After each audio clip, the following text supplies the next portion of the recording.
to Knowledge is Power Podcast Live. We're here at this. Matter of fact, Knowledge is Power Podcast Live is a platform that that we share important information by educating the Southeast Texas African Americans communities with valuable information on health, education, financial, politics, business, and a whole lot more.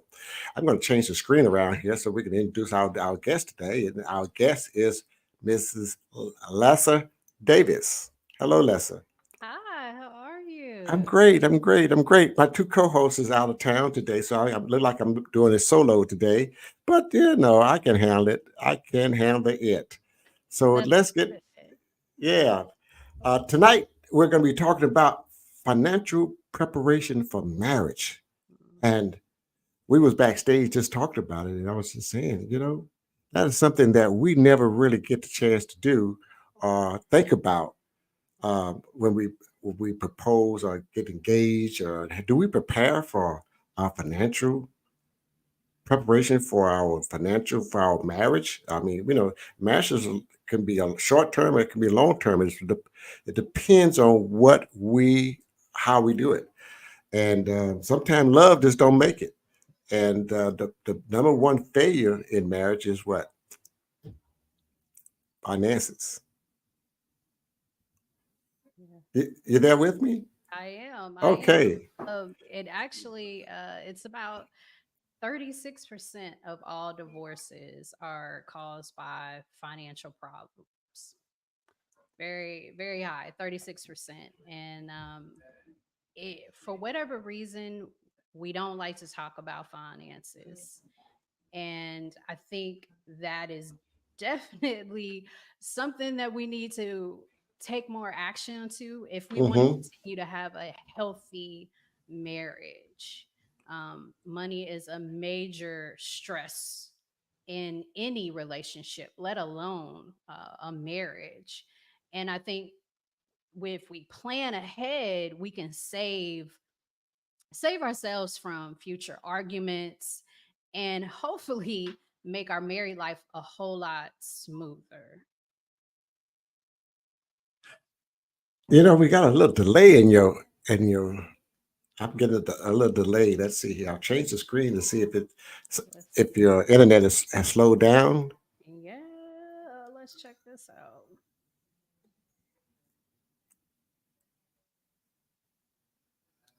Are we there? Yes, is that better? Are we still seeing delay, huh? Yeah, like it freezes up sometimes. But okay, well, let's move on. So, I think one of the first things that we need to first address is joint financial management. If you in the Yes. chat, type out please joint financial management. Um, this is the first step. We know the Bible says that we need to leave our mother and father, but it also says that we need to become one flesh. And in doing so, that means that we need to manage our finances as one. A study from, and I love doing statistics because this also proves my point. Not only do I have personal stories, but this is not just me. But a study by the American Ameriprise Financial found that 68% of couples who manage their finances together reported having a great relationship compared to 50% who kept their finances separate. And so I know, at least with me, I had a huge issue with joining my finances with, at the time, my fiance, because I felt that I managed my money better than he did. And I did not want to join my finances with him. I quickly got a message from God and said, no, you need to combine your finances. Now, how you manage your money as jointly is up to you. I will wholeheartedly tell you I believe in a joint account, not separate accounts, because Mm-hmm. joint accounts makes tracking the money much easier, Mm-hmm. tracking what's coming in and what's coming out. And I will say that we have now established a more hybrid type of money managing. We now have a joint account and we have a separate account. But again, we started with just a joint account. But as our lives started to evolve, as well as our finances, we created a more hybrid approach where we have a joint account for everything, all our needs, children, house, everything. And then we just have a separate account in which we use for our wants, my hair, my nails, um, going to the gym, all of that. And I think it's crucial that when you come to have this meeting, and I think it's very important that you guys have what I call like a money date Mm-hmm. where you sit and you discuss your financial habits, your Mm-hmm. debts, Mm-hmm. assets. We have to be transparent. We don't have these money talks. We, even in the Black community, we don't talk about money. It's like it's a privacy thing. And I think Right. that is an issue for whatever reason, whether you're afraid of embarrassment because of your lack of money management skills. Maybe you feel like that impedes on your privacy. Um, whatever the reason may be, we have to be transparent because you don't want to be with your soon to be husband or wife and find out a lot of surprises later on. Like I Right. kept some secrets from my husband. I didn't tell him my credit score. He didn't realize how bad my credit score was until we started looking for houses. Can Mm-hmm. you imagine how that went? Wow. I know. It's so I think first things first, we need to have joint management of our finances. I agree. I think now we needed to talk, have open communication. We have to talk. There was a recent survey, bankrate.com, I believe it was, found that 2 in 5 Americans keep a financial secret from their partner. That's a lot. That So is a every lot. 5 people Mm-hmm. that you know, 2 of them have a financial secret that they are keeping. And that was my case. I was not open, I was not honest, and it caused some rifts. Mm-hmm. Had I been upfront and forward about it, we could have addressed those things. We could have done things to help increase my credit score so that we could get the house that we wanted sooner. It caught my husband off guard. He was like, "Well, how come we didn't have this discussion before?" Another thing about having an open and honest conversation, too, I think, and we learn the behaviors of our spouse, how they feel about money. This is huge because I was brought up that I need to save for retirement. My husband, on the other hand, doesn't believe in retirement. He thinks he's just going to work for the rest of his life. So there's nothing to save for. That caused a big rift. So, how many of you right now, raise your hand, or hey, raise your hand emoji, have secrets that you have not shared with your spouse, financial secrets? We have to be transparent. It's not healthy at all.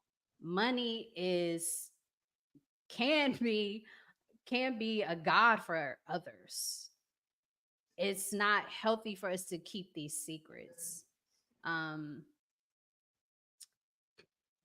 I don't know.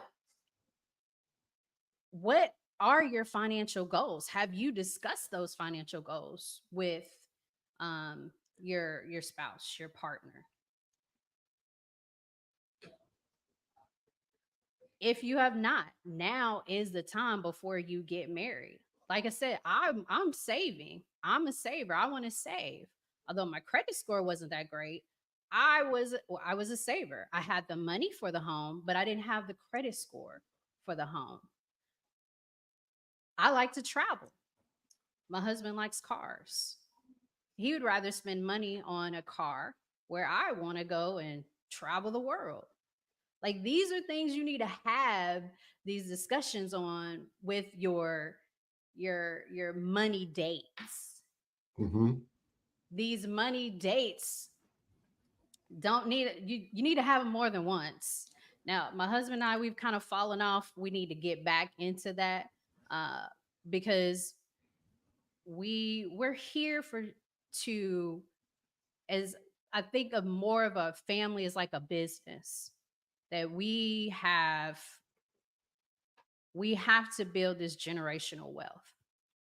And the Bible clearly says that we are to have generational wealth, that we are to work, we are to leave something for our children. Children. That's correct. We are we've created an LLC to help us manage this this family, this family business, in hopes that our children will be able to help manage it as well.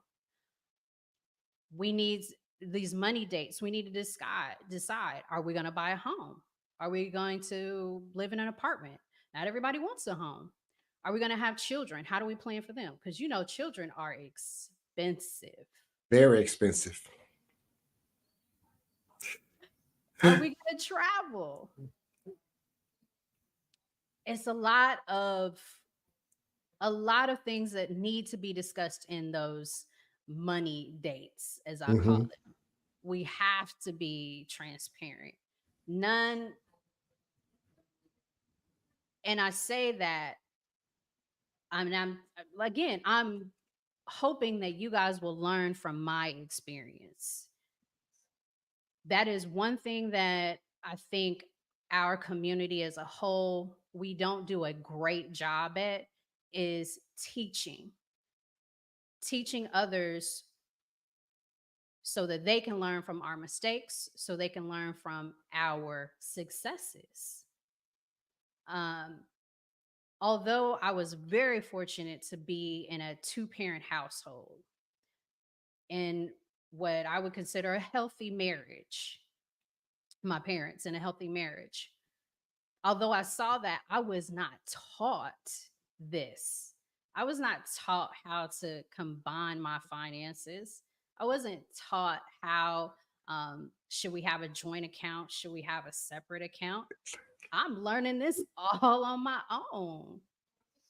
And it was difficult because money, for whatever reason, is a subject we do not like to talk about. And we need to have these conversations. We need to figure out what is going to take for us to achieve whatever these goals may be. Again, joint financial management. We all manage these finances together. And these money dates are going to help us stay focused and help us stay motivated. Okay, my Mm-hmm. credit is not that great. What are we going to do to fix my credit? Together. And of course, because we are Christians, it doesn't say that we're just going to live this life where we won't have um, issues. Sometimes I feel like because are Christians, we are prone to a lot more um, than others. Uh-huh. The devil is busy. Yes, he is. I really think he is out to kill, steal, and destroy the family.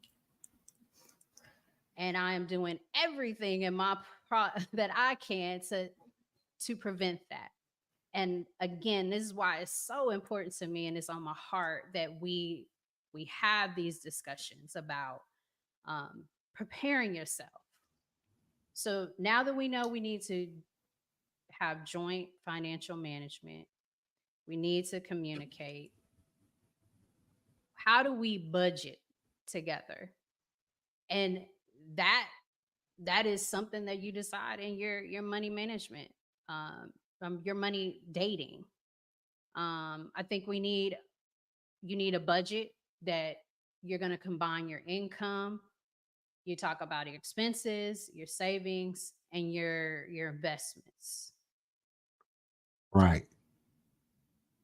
This also will help us see a bigger picture of how we need to plan for our future. For whatever reason, budget seems to be a cringe and is not the sexiest thing to talk about. Um, but it helps us maintain a balance of our accounts. Um, and it's not just about cutting back, it's about making sure your money works for you, whatever that looks like.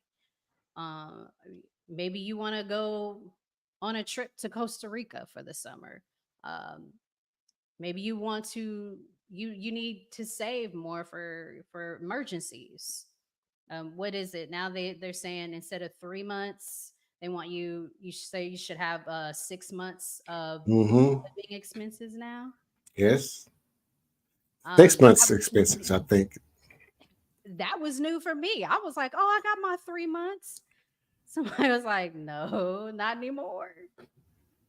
Um, and I also we also need to establish emergency funds too.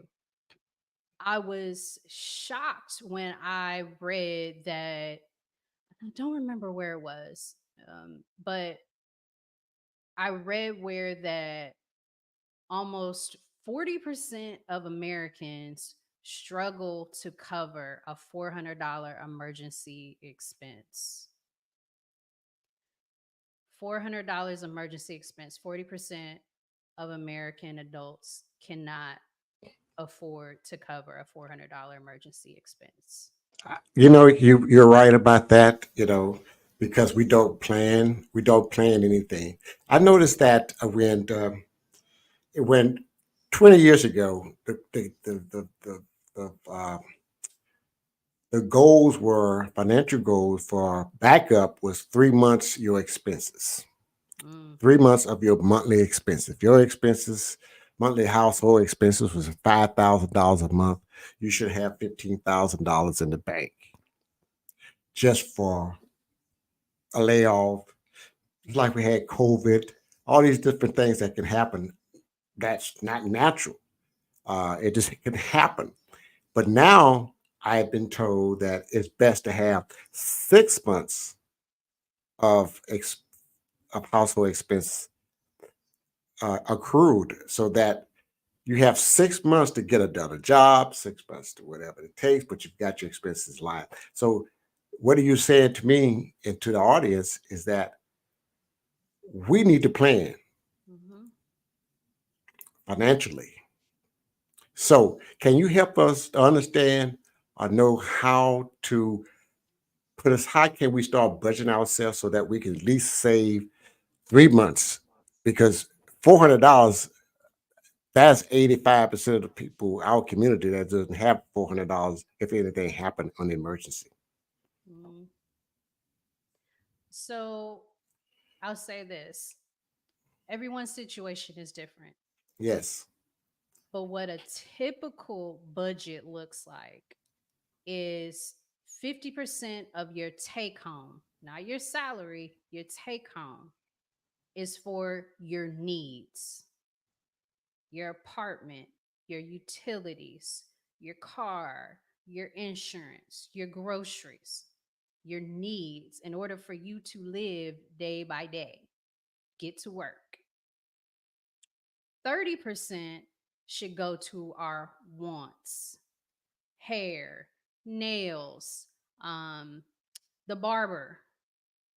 And then the last 20% is to be applied to savings and or investments.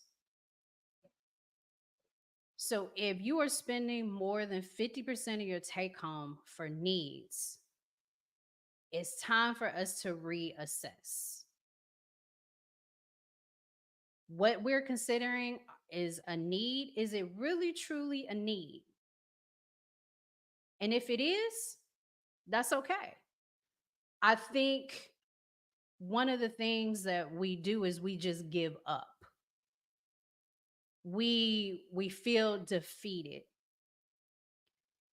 We feel like we can't get to a point where we can actually take 20%. If all we can do is take $1, then we take that dollar and we put it in a separate account.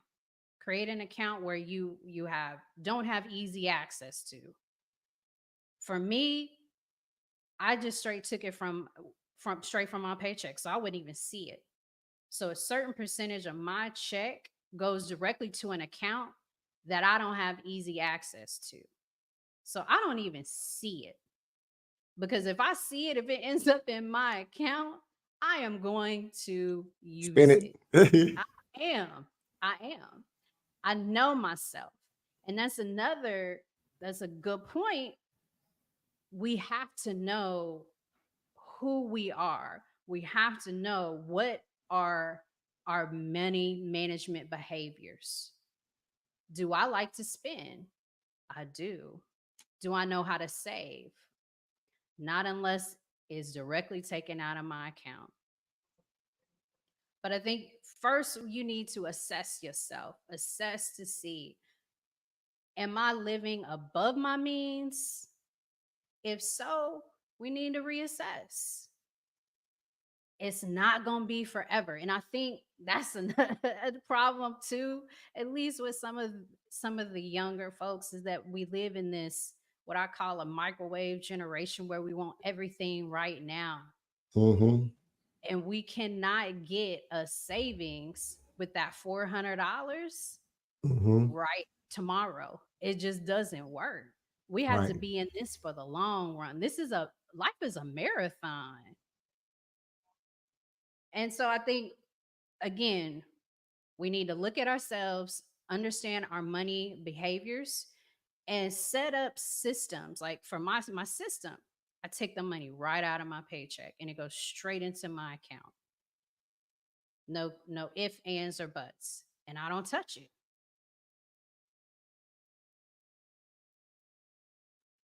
So 50% take home is for needs only. Needs only. So you take the other 25% and put as a savings. So I do 20% savings and then my 30% goes to my wants. Okay. Mhm. So now let's say we have a couple that are engaged, been engaged and plan on marrying. What would be the time to sit down and start discussing their personal finances with each other so there won't be any shock waves once they are married and find out, hey, we don't have this type of money coming in. We My credit is not as good as yours. Uh, it's so much that can happen that could destroy a marriage if we don't understand going in where we are in our finances. Now, yesterday, I don't think if you know this relationship is a long-term relationship, I I don't think or there's no too early of a time. We talk about other things. We talk about our preferences in the bedroom. We talk about our children. We talk about if we've been married before. We talk about everything else but money. And I really truly think that is one of the first things that you need to discuss, because what is going to end up being your trial run is how you plan to pay for your wedding. Right. That is going to be your trial run on what is to come. If you guys are managing the cost of this wedding effectively, I think that's a good outlook. If not, um maybe we need to come back to the money date and figure out, okay, well, we're spending a lot of money on these cocktails and signature drinks, but do we really need to have the open bar, or can we just go ahead and just have a cash bar? So I don't think it's ever too early to discuss your finances.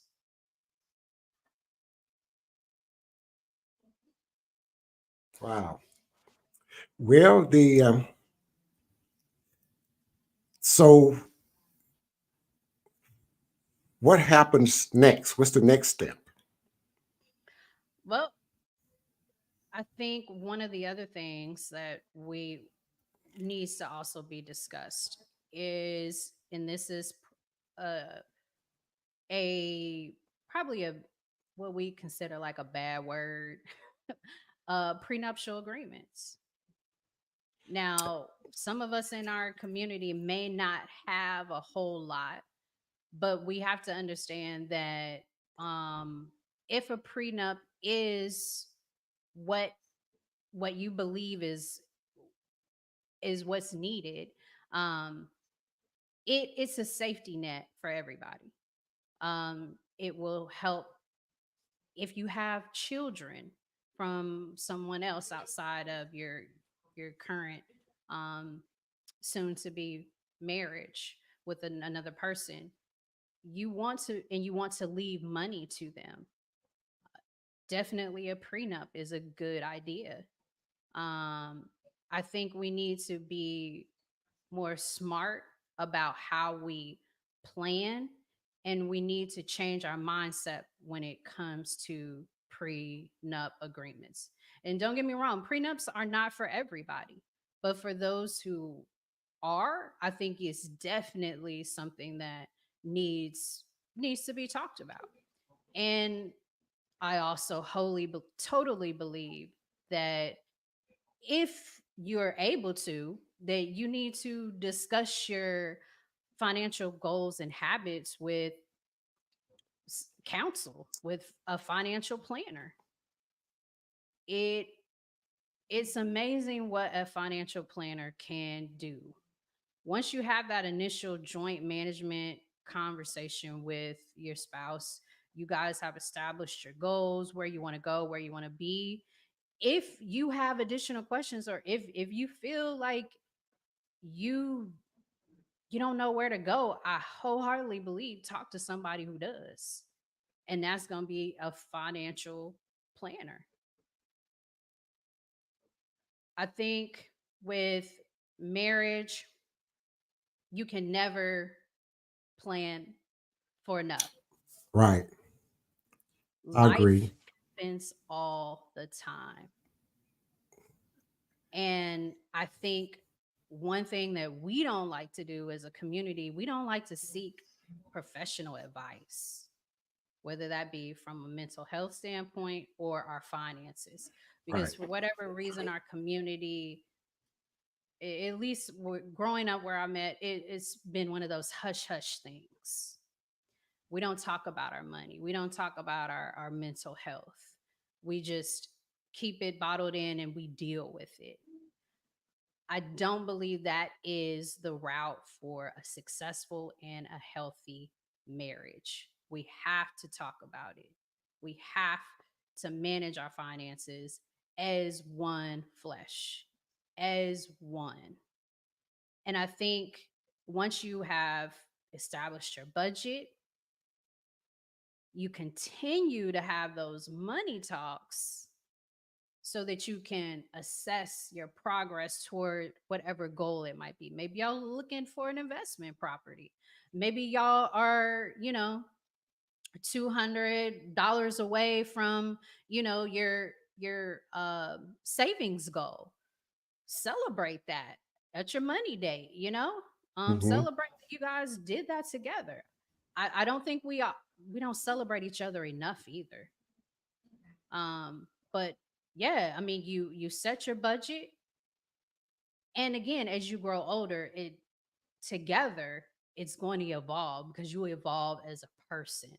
What you wanted to save for, I don't know, maybe 3 years ago is maybe not what you want to save for now.